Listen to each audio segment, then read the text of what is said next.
खबर शामिल करते हैं। नो कोर्ट से हमारे नुमाइंदे नवीद बजीर की रिपोर्ट के मुताबिक सिंध में काले बल्दियाती निज़ाम के खिलाफ आज मुट्ठी में मरकजी क़यादत के हुक्म पर पाकिस्तान तहरीक इंसाफ, फंक्शनल मुस्लिम लीग और GDA की जानिब से मुश्तरका एहतजाजी रैली निकाली गई।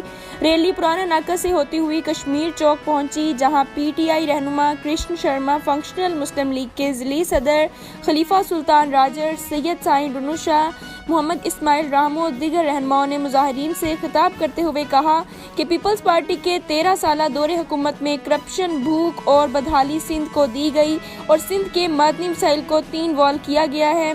अपनी नाकिस कारकर्दगी की वजह से पीपल्स पार्टी समझती है कि सिंध की अवाम आने वाले बल्दियाती इंतखाबात में PPP को मस्तरद कर देगी, जिससे बचने के लिए सिंध में बल्दियाती कानून में ऐसे नुकात शामिल किए गए हैं जिससे इंतखाबात के नताइज चोरी करेंगे और अपनी नाअहल हुक्मरानी एक बार फिर सिंध में कायम करने की कोशिश करेंगे। हम तहरीक इंसाफ और इसके इत्तेहादी PPP के इस मंसूबे को नाकाम बनाएंगे। मुजाहिरीन ने मुतालबा किया कि इस काले कानून को, जिससे सिंध में जरदारी बाजारी निज़ाम को लाया जा रहा है, इसे फौरी तौर पर वापस लिया जाए और मुकामी हुकूमत के इदारों को मजबूत किया जाए।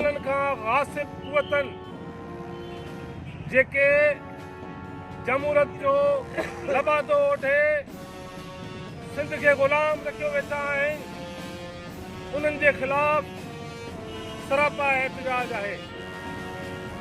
सिंध जो माण्हू सम्झे थो त ही 14 सालनि जी जेका हुकूमत आहे सिंध ते, उहो माफ़ियानि जी हुकूमत आहे।